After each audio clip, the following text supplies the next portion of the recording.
This is a Rough Tiger production.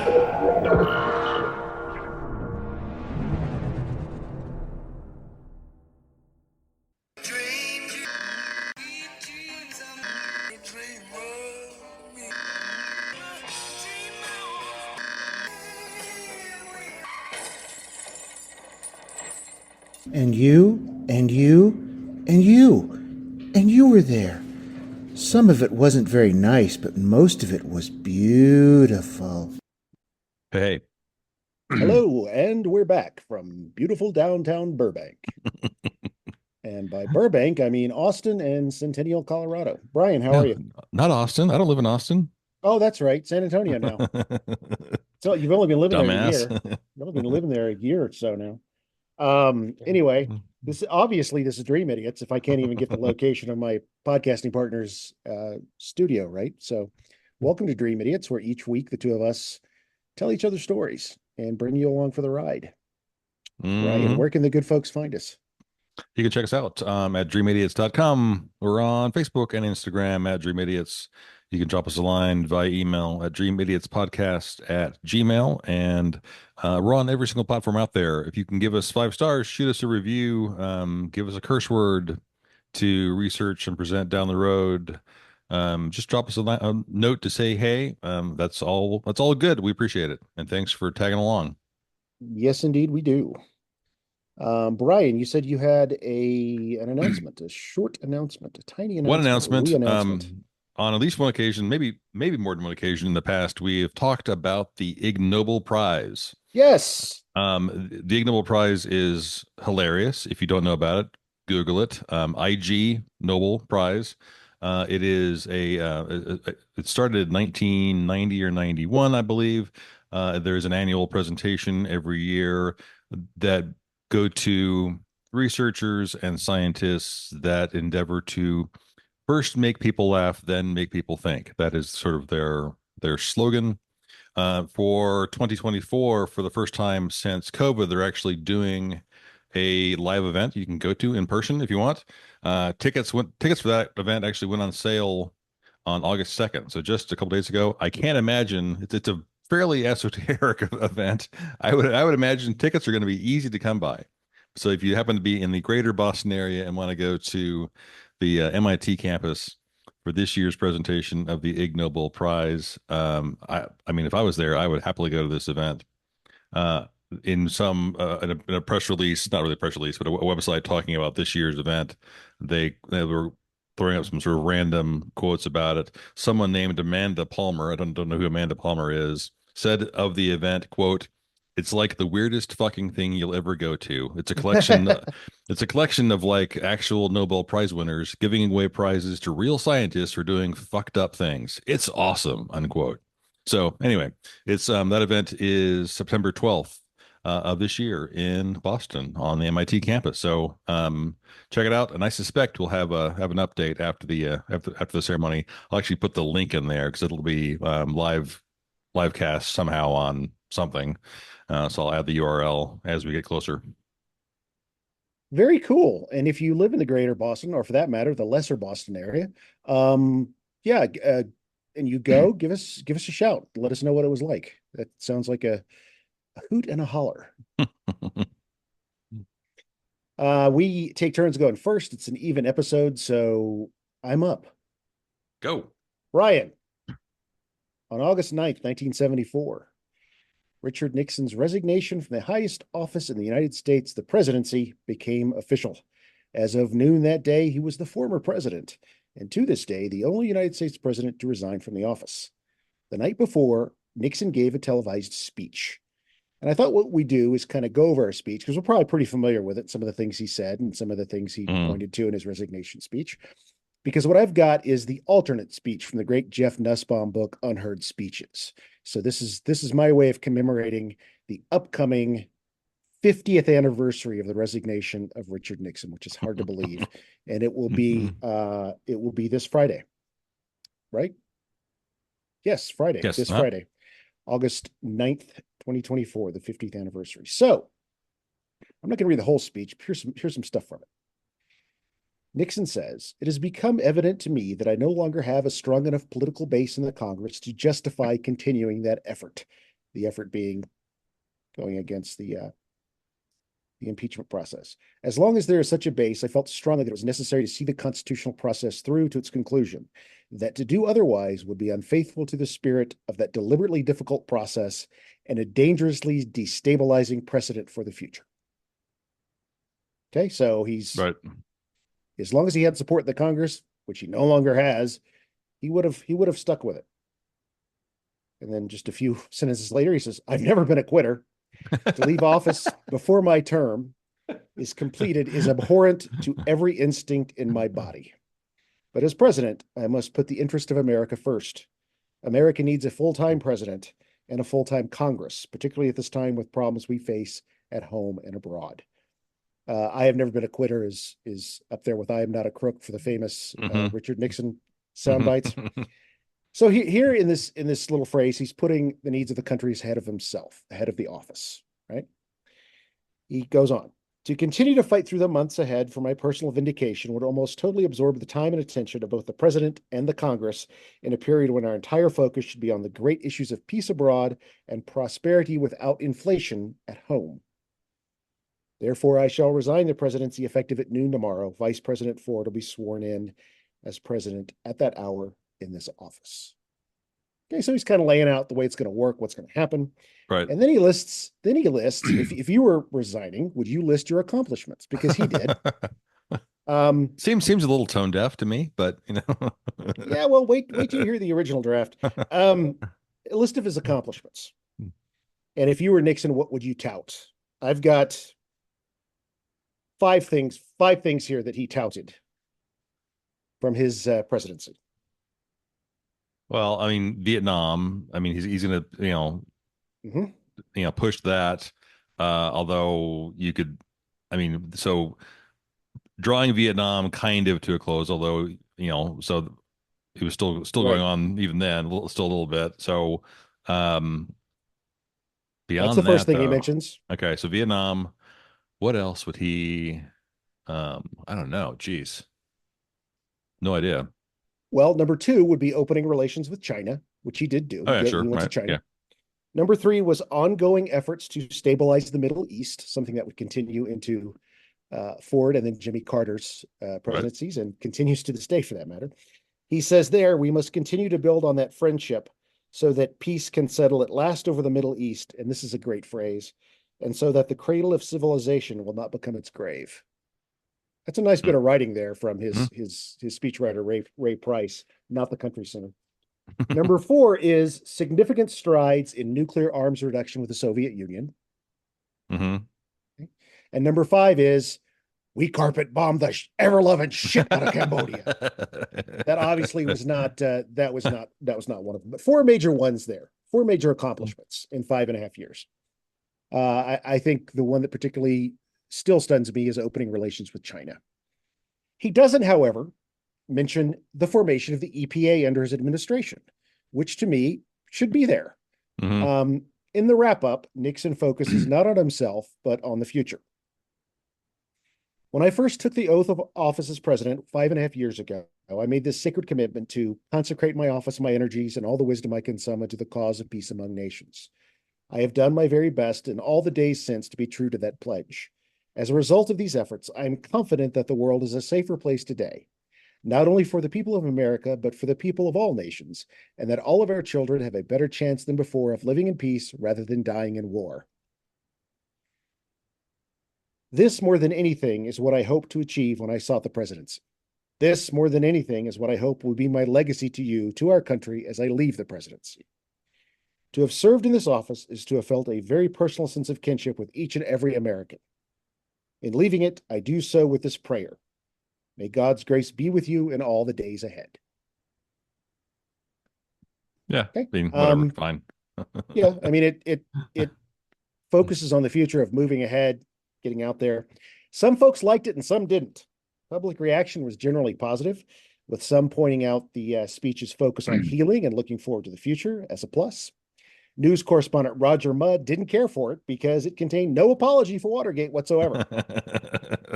Now, What? Who? Me? yeah, huh? What? I didn't do it. It was my friend Pendergrast. Um, what is lost in the shuffle of all this, Bryan, is that Nixon has made his decision to resign on August 1st, a week prior to his August 8th address to the nation. Originally, he was supposed to deliver the address on Monday, August 5th, with Ford taking the oath on August 6th. But at the last second, Nixon changed his mind. He felt that if he could present an argument where the evidence against him was circumspect, he might be able to retain his office.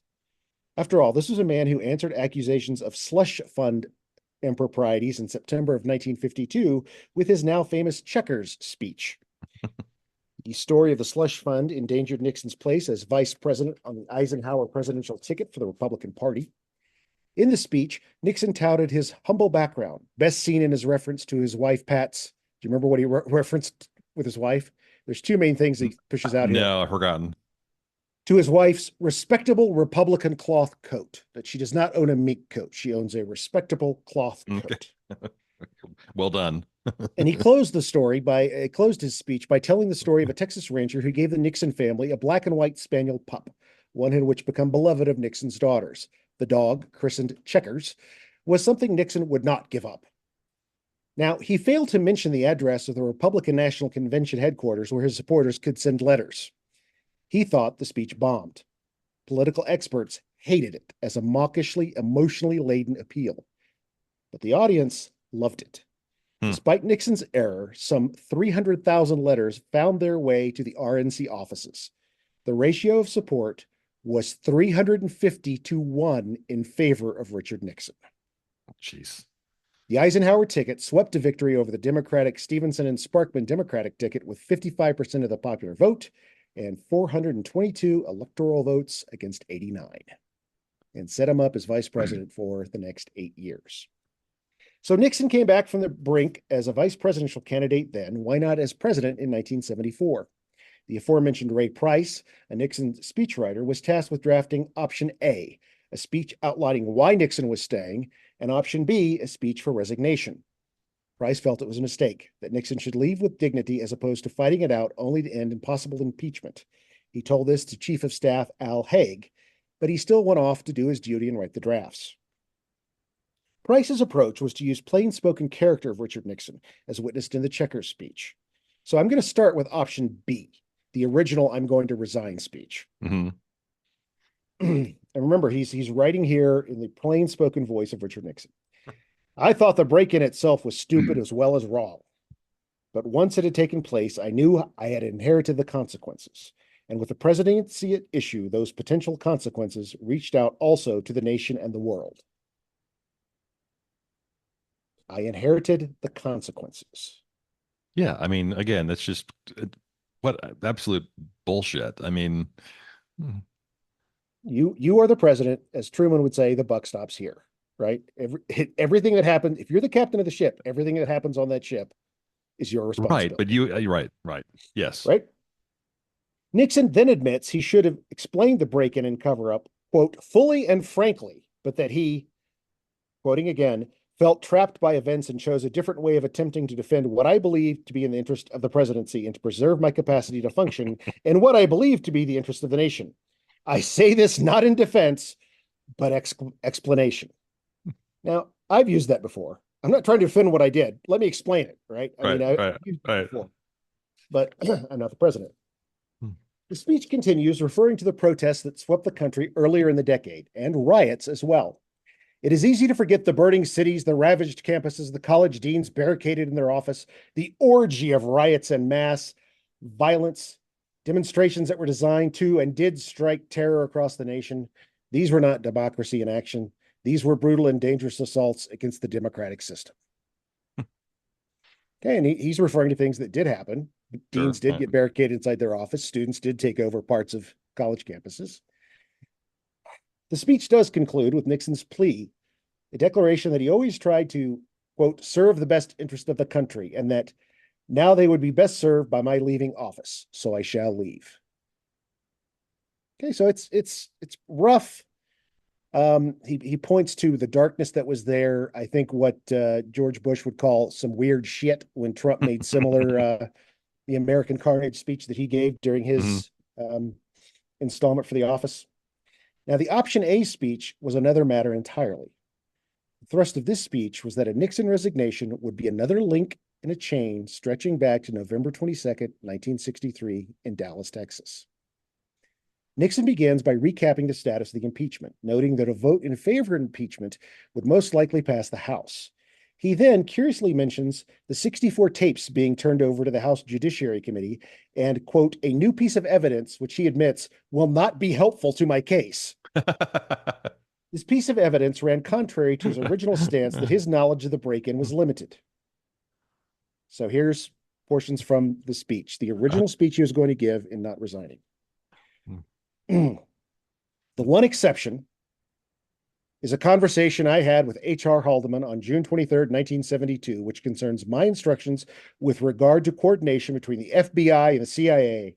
In reviewing that tape, it is now clear to me that Mr. Haldeman and I did discuss the political aspects of the situation and that we were fully aware of the advantages this course of action would have in respect to limiting the possible public exposure of involvement by persons connected with the re-election committee. So we did discuss the fact that we had this FBI operative like G. Gordon Liddy and a CIA operative like E. Howard Hunt working together.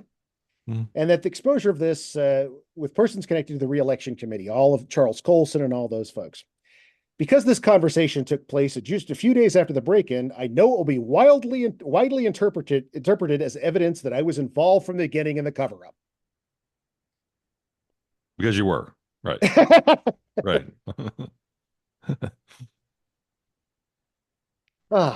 He then explains during his review of this particular tape, this is the tape that the Haldeman conversation's on, that he, quote, did not focus on it thoroughly, and as such, did not at the time consider it inconsistent with my past statements. The people defending him from the onset did not have this knowledge, and that's the piece of evidence against him that he's concerned with. And that's what he feels bad about, is that all the people, like his daughters, who were defending him, did not have the knowledge that this conversation between he and Haldeman exist. So it's like, well, yeah, but it's not my fault. I mean, it's kind of like when you get in a fight with your brother and you break a potted plant. It's not my fault. Yes, it is. I threw it at you and you ducked. You know, that's kind of what's going on here. Right. Nixon then moves on to discussing a resignation, one to spare him trial by the Senate, which would put the nation through, quote, more uncertainty. And even if he, quote, was vindicated by the Senate, damage already done to his political relationships would ensure that he, quote, could not govern effectively for the remainder of my term. So no matter what happens to me, if I go through this trial, whether I'm guilty or innocent, the rest of my presidency is fucked. Right? Because I've lost that the political capital I needed when he talks about the disintegration of his base in the House. Nixon then argues that seeing through the Senate trial would, quote, have costs for the country in the short term, and there would eventually be a, quote, descent towards chaos if presidents could be removed short of impeachment and trial.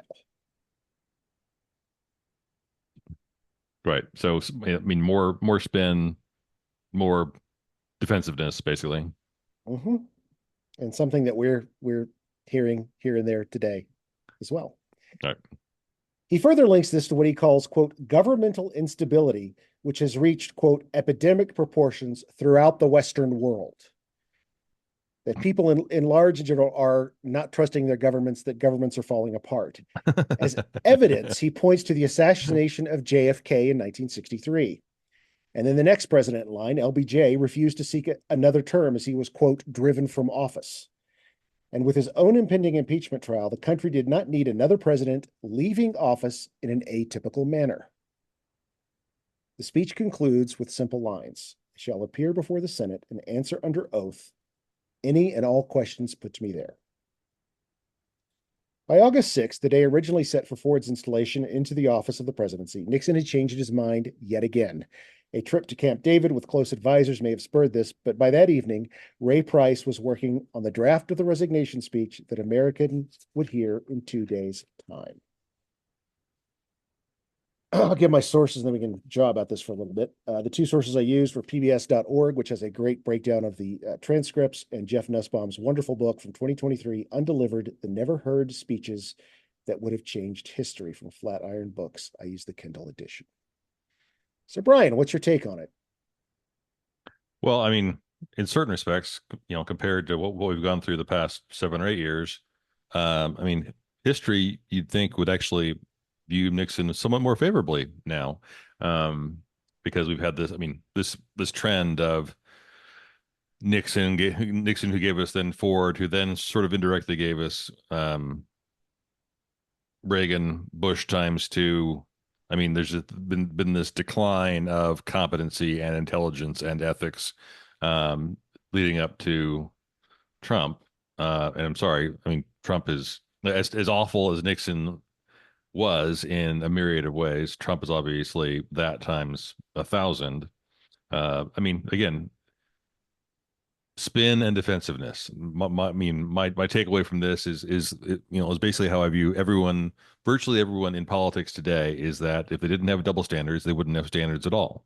And so, his approach of basically saying, because he didn't mention it here, but he also has that famous quote of, when a president does it, it's not a crime. And now the Supreme Court has codified that essentially and said that, which begs the question, why doesn't Joe Biden carpet bomb Mar-a-Lago, or for that matter, the entire state of Florida, just for fun, because it's not a crime. But again, in my mind, Nixon is very much the first domino in all those other dominoes that came that said, ethics, morality. I mean, it's called public service for a reason, but none of these assholes give two shits about the folks that they allegedly serve. I would agree with all of that. And I think that when you look at the original, not the original, but the speech that he gave, the one that he finally gave, it is worlds better than what went before. The two drafts of option A and option B, that Ray Price really did his work. Mm-hmm. And one of the things that Nussbaum talks about is how do you write a speech when you don't agree with what they're doing? Right? How do you make that choice to craft what you can with what's in front of you? And, he's no Ted Sorensen or Arthur Schlesinger Jr., but really, I think with the one that the American public heard, Ray Price did as good as a job as anybody could have in making Nixon appear human, relatable. A little bit human, right. Despite the fact that, they just got through carpet bombing Cambodia back. I mean, just destroying it. I don't know. I think it's one of those things that you never know that you're really in history until it's over, right? That one day people will be looking back at stuff like this and studying, and that we'll be looking at the American carnage speech from Trump, be looking at all of his nonsense and just absolute refusal to adhere to any kind of standpoint for any very long that doesn't have to do with the last person in the room who talked to him. Just this you can't discuss his character because there is no character there to discuss. It is absolutely deplorable. And at least with Nixon, there was something there. There was a core of public service there somewhere. But as I said last week, when I went over the enemies list, he just kept literally tripping over his own dick. I mean, he just could not get out of his own way with what he was doing. And I think that's why he is still the most fascinating president to read about, not because of necessarily the failures, but because of the great successes that were, with China and so forth, that could have been a part of the legacy of a great president if he had just stopped being himself for a little bit and taken cues, social cues, and stopped being so damn paranoid and everybody's out to get me. I mean, that may be true, but persevere, push through. And, it's just, I don't know. It's a stunning legacy to me that is easily the most complicated of any president, I think. I mean, Jackson's probably up there, but, any president we've had. Right. Up until the modern age, obviously, with Trump. He never ceases to interest me, and I just can't walk away from the Nixon administration just because of all the fascinating things that went on, and just this study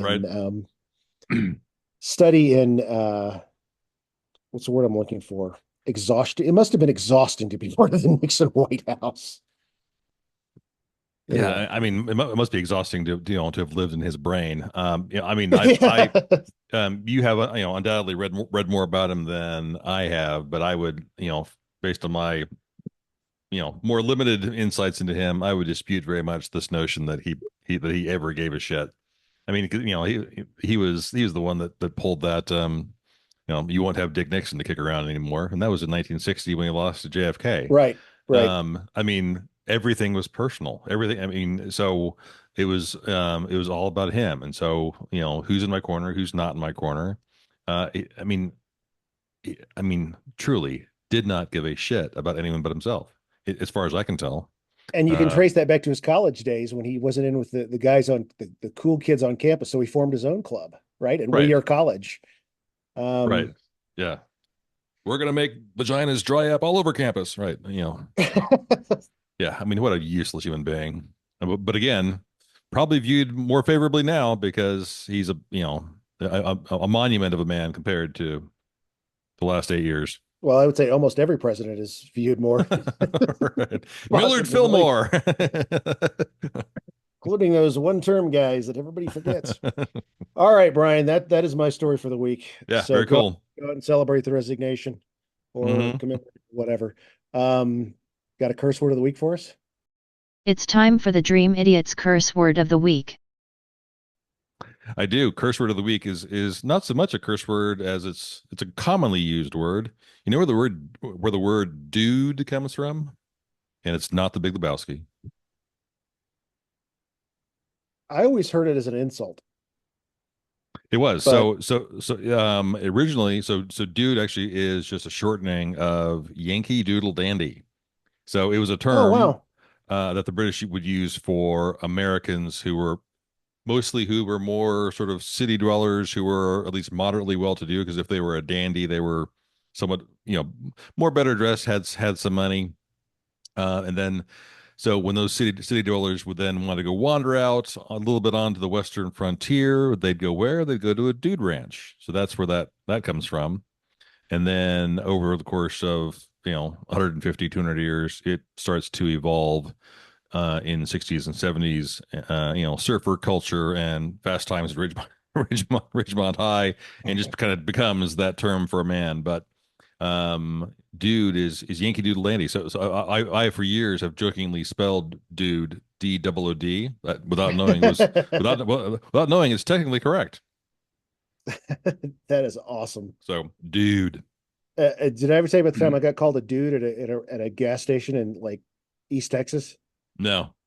Oh, it was one frightening moment. I was going up for a not really formal affair, but enough to where you want to dress nicely. So it was a Sunday in the summer, so I was wearing a seersucker suit, and I Uh-huh. stopped in to get something to eat or drink. And the lady behind the counter says, "What can I do for you, dude?" I was like, "Oh shit, I'm gonna end up on the news. What just happened to me? You're being What do sized you up what do you in want, Lufkin or wherever you were. dude?" It was close to Lufkin, actually. Yeah, Yeah, I yeah. think it was New Waverly, actually. But Ah. yeah, that was a scary little moment there, getting called a dude. Thank you, Bryan. Yeah. All right. So moving on. Um, I did send you an Oh, that's email right. to open. Don't open it yet. I Don't won't. open it yet. Just hold on to that. But this week, we're talking about a little bit about the world of art. This is a little bit maybe disjointed, but these are kind of two little mini stories that I wanted to sort of chat through with you to get your reaction on. Okay. So way back a million years ago, back when dinosaurs roamed Texas, you and I were in college, um, Oh, yes. and freshman year at Trinity University, everyone had to take the first year seminar, Great. and lost my place. Oh, here we go. And so in that class, that's when I was, first became aware of the fact that even though we were at a quote liberal arts institution, that didn't necessarily mean that our fellow students were that liberal or open-minded or accepting or forgiving or empathetic or possessing of really any redeeming qualities. Uh, in my first year seminar, I did a short presentation. I forget what the context was or why I was talking about this, but I did a presentation on the work of Robert Mapplethorpe. I did not actually have visuals from Robert Mapplethorpe's work. I just talked about them. If you want to know more about the work of Robert Mapplethorpe, by all means, do some googling. There's a ton of stuff out there.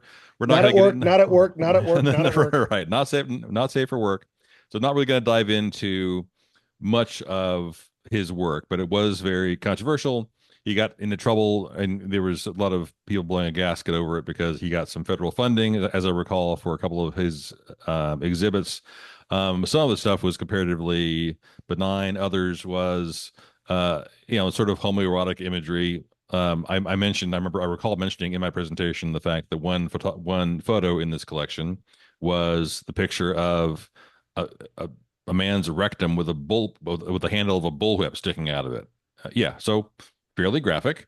And as part of my presentation in this class, 36 years ago, I don't know, a jillion years ago, was that as a straight dude in America, this didn't have necessarily much appeal to me. I'm not going to put it up on my kitchen wall, but it certainly did have artistic merit, and that simply by virtue of the fact that I didn't want it on my wall didn't mean that it wasn't worthwhile. I was the only person in this classroom that had that view.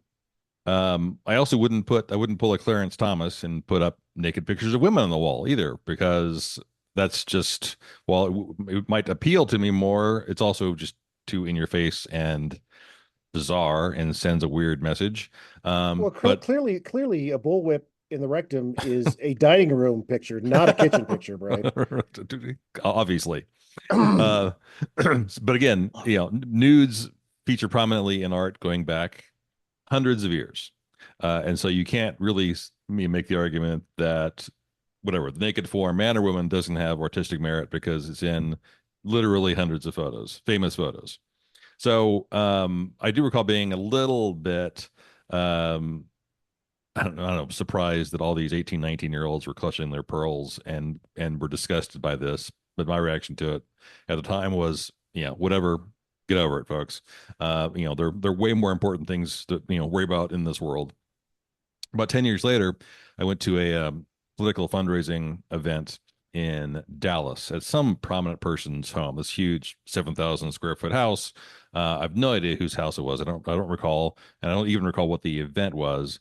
It was an event for someone who I think was running for either Congress or the Texas State House. Or maybe running And from Congress, given some of the things that go on in the Texas. that's true. Could be. So I'm at this lefty event, 150 people or more in this house, and I happen to run into three folks that I know from Austin who worked in politics, and we're walking around this incredibly pretty house, drinking wine, shooting the breeze, and then one of my friends says, "Oh wow, yeah, did you see the artwork that's hanging in the dining room?" And we're I'm 30 feet away from this thing, outside the room, sort of out in this kind of in this foyer. And I go, oh, no, I didn't see it. And I can kind of see over his shoulder. I see it's this huge, at first glance, what appears to be a photographic print that is a life-size image of this pretty brunette woman wearing a blue bikini, and her arms and legs are outstretched, sort of like it's Da Vinci's Vitruvian Man, the man with Okay, yeah. right. So basically in that position, and the print is like 7 feet square, and she's 5'6". So she's life size, and so she's in a bikini, and like, yeah, kind of weird, but whatever. And this place is full of sculptures, and 80 or 100 pieces of art. Every surface is covered with something. My friend is sort of mortified by it a little bit, and I'm like, I don't get it. It's a girl in a swimsuit. What's going on here? Then he explains to me, well, it's a holographic image, so you have to look at it from multiple positions in the house in order to get the full effect of Oh this no. image. Like, Oh no. oh, okay. And so I'm drinking my wine and I casually start walking through the house. And I walk sort of 20 feet over to my left and I'll turn and look at the look at the image again. It's the exact same image in the exact same position, only now the bikini top is gone. Like, okay, that's definitely taking it further. You walk even more, and now I'm sort of, now I'm basically at 12 noon facing it head on, and she's completely naked in the exact same position. And okay, that's a little bit peculiar to have this, especially in this house has children. I'm sure they wondered, why does Kyle keep leaving his gym socks in the dining room? But uh, so kind of graphic. My friend would tell me later on, yeah, but if you walked all the way to 3 o'clock and 6 o'clock, she's then turned around and bent over. So it's even more profane than what I did see. I think he was messing with me, but that's what he claimed anyway. So again, bizarre. I'm not trying to claim it doesn't have artistic merit, whatever. I mean, again, an interesting choice, especially when you have 150 strangers in your home. But again, my position always is get over it. So with that in mind, two quick tales from the art world and people's offensive reaction to it. And remember, the rules related to art crime, which I covered in previous episodes, are the following. Sometimes the art is a commodity. Sometimes the art is the crime. Sometimes the artist is the criminal. But sometimes the art and the artist are the victim. So I will say this to you. You're going to have a viscerally very negative reaction to the image I just sent you. So go ahead and open that email. I'm just going to say now, I think I hate you. So let me, all right.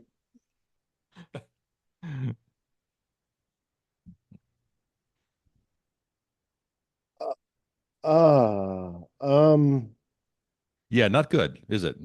No, that's, I don't even know what that is. I mean, I know So what I'm looking at, but you Ryan, don't that's even the know. worst. That's one of the worst things I've ever seen. Yeah, that's hands down.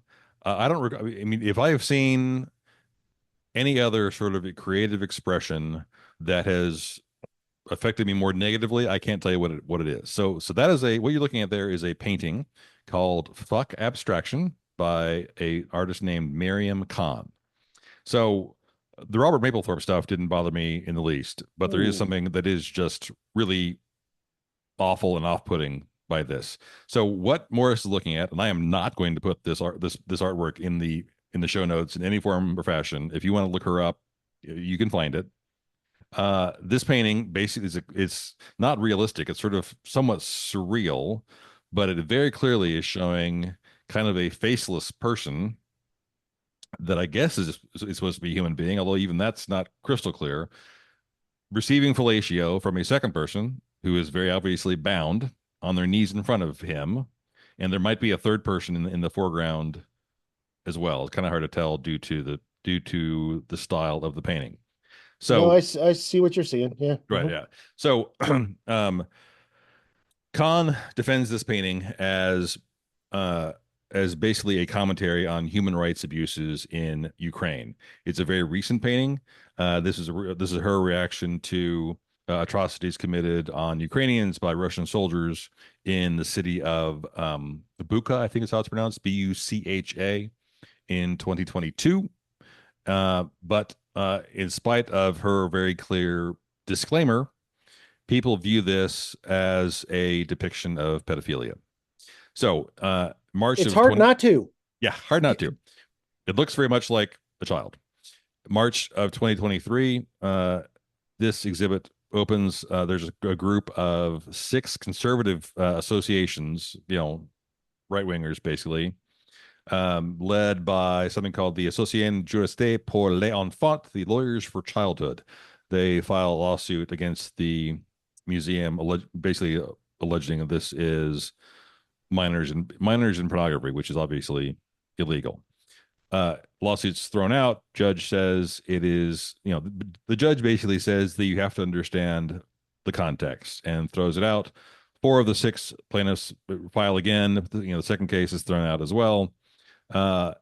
And Cahn then has to defend the work even more clearly. She says, quote, "They are not children. This painting deals with the way in which sexuality is used as a weapon of war and as a crime against humanity." The Minister of Culture in France defends the painting as well. He says, quote, "Art can shock. You have to consider a work in its context, and its context is the war crime here." But in spite of their fairly clear and fairly adamant public defense, people have the same reaction you did to it. May 7th of last year, 33 at 3:30 in the afternoon, an elderly man walks into the Palais de Tokyo.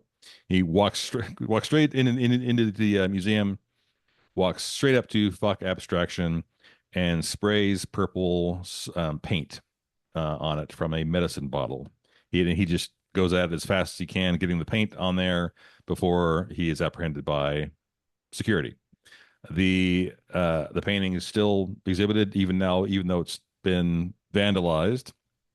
The guy was not representing any group. It was completely on his own, but he was very upset with what he viewed sexual betrayal of a child. And again, it's this very emotional art can have this very powerful reaction. And I'm not in favor of anyone vandalizing property, but I get the negative response. His name was never released, but he was certainly charged after it was vandalized. The museum worked with the artist, and they did decide to keep the painting on display. And so whether it's still there or not now, I don't really know. Minister of Culture, the same guy I quoted before, says, quote, "It's a direct of the vandalism. It's a direct attack on freedom of expression, which is quite serious." And then even the president of France, Emmanuel Macron, tweeted about it, saying, "To attack a work is to attack our values. In France, art is always free, and respect for cultural creation is guaranteed." So they're still behind it, even though it's out there. Again, Google it, but understand Or the context. don't. Or don't. Right? It's rough. And so, fair warning, don't I wouldn't encourage your children to do a project on this. The other story I want to talk about, there's a performance artist named Marina Abramovich. I sort of think performance art is kind of ridiculous a lot of the time and pretentious and takes itself a little too seriously. But Abramovich is a woman who is sort of considered the grandmother of the art. She was once featured on Sex and the City. At some point, much more recently, she and a former partner, lover, husband did some performance piece where they each started walking toward each other at opposite ends of the Great Wall of China, which couldn't possibly be true because that would take years because the damn thing's like 3,000 miles long. But she does these peculiar things in public, some of which probably are interesting and compelling. Some of it maybe a little bit like, oh yeah, okay, whatever. But in 1974, she does something called Rhythm Zero. And so this is pretty simple. This happens in Italy. She announces in this performance piece that she is going to stand absolutely still for 6 hours. And in front of her, there is a table covered with a collection of objects that all have instructions on how they could be used. Instructions. There are 72 objects on the table that one can use on me as desired.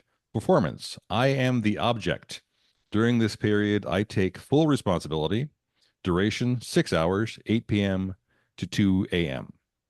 The objects on the tables are described as objects of pleasure and objects of destruction. They include honey, bread, grapes, wine, scissors, a scalpel, a rose, a feather, perfume, nails, a metal bar, and a gun loaded with one bullet.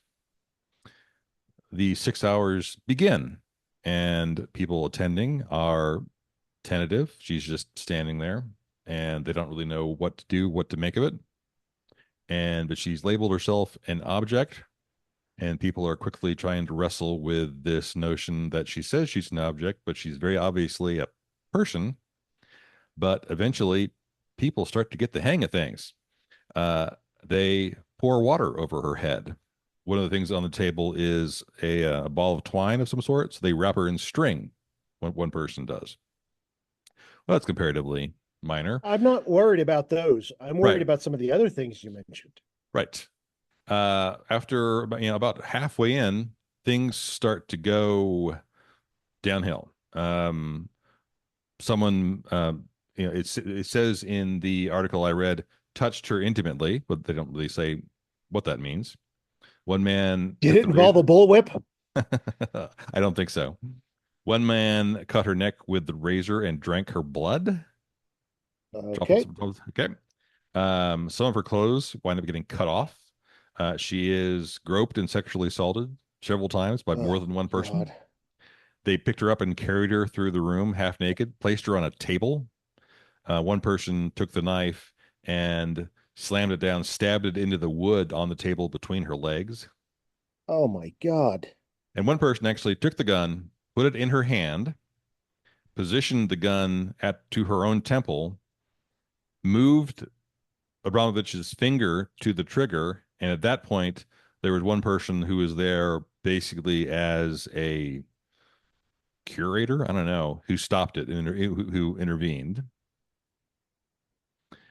The 6 hours are over, and when she's done, she walks through the group of people who are there, and none of them speak to her, interact with her. Most of them can't even look at her. Talking about it later on, she would say, quote, "This work reveals something terrible about humanity. It shows how fast a person can hurt you under favorable circumstances. It shows how easy it is to dehumanize a person who does not fight, who does not defend themselves. It shows that if he provides the stage, the majority of normal people apparently can become truly violent." She went on to do this same presentation, I think, 5 more times Oh, my God. over the subsequent 5 years. There were numerous other occasions where she very, very clearly was going to be killed if someone hadn't stepped in. When she's still alive, when she was interviewed in 2015, she said the only reason I was never raped is because most of the men that were there with their wives. Holy shit. So yeah, that was rhythm 0. She's done rhythms 1 through 5 over the years. So again, in both these situations, the Cahn painting, Abramovich's performance art, really challenging, really disturbing in various ways. If she's done other things more recently where she's sitting at a table, as part of an exhibit, and people that walk through are welcome to come and sit down, and you can basically look at each other for as long as you want, and she'll just sit there and happily stare at you.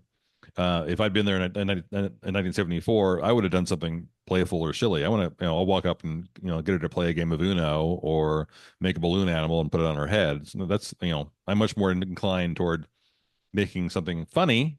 But anyway, two shorter stories that I thought were both interesting, in somewhat similar ways. That I don't know. It's just an interesting topic to me. Both very compelling, but super dark. Well, and it makes Richard Nixon look a whole lot better too. Thanks. Right. No, this is the idea about breaking down. At what point, as a spectator, do you become part of the art, right? And that's where Right. you are drawn into it as a performance. You become part of the performance, and it's weird because my first exposure to this story, I did not know this was based on a real thing. Bryan, this is a plot of like an episode of CSI. There's an Oh, is episode it? Oh, where an okay. artist does this in a CSI. That's when you started talking about it. I was like, oh my God. And she had like a frying pan, a knife, Okay, various yeah. things. It's an And I absolute can't takeoff on remember that. if it was CSI or not, but it was one of those kind of shows Yeah. where, Law and Order. Right.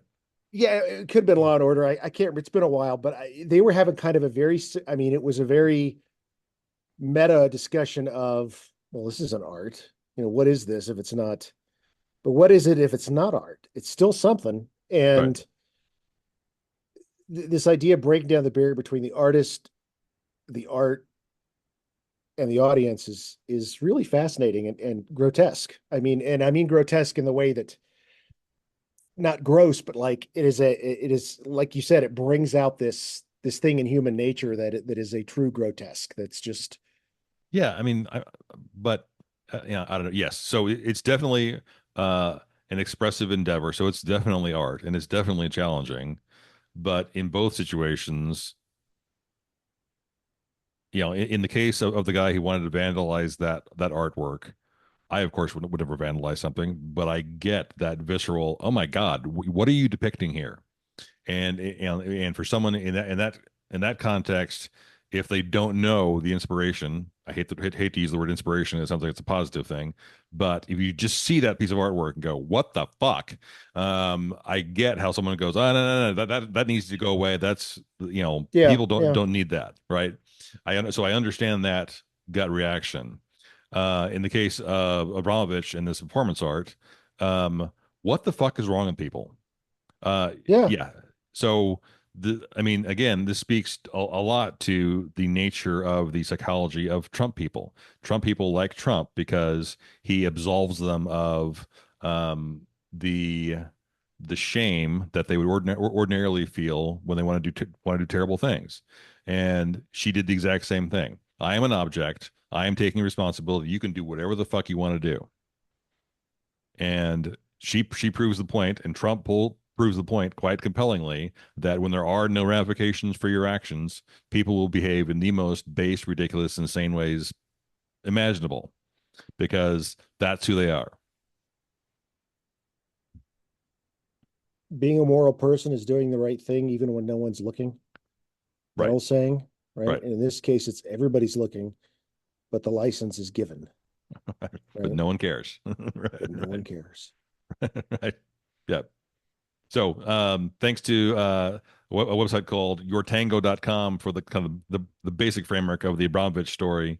The story on the Miriam Cahn painting comes from Priceless blog, and our friend Maggie Kent, who I've used now. I think this is the third thing of hers that have used. And Maggie Kent is going to be our guest next week, our first guest ever on Dream Idiots.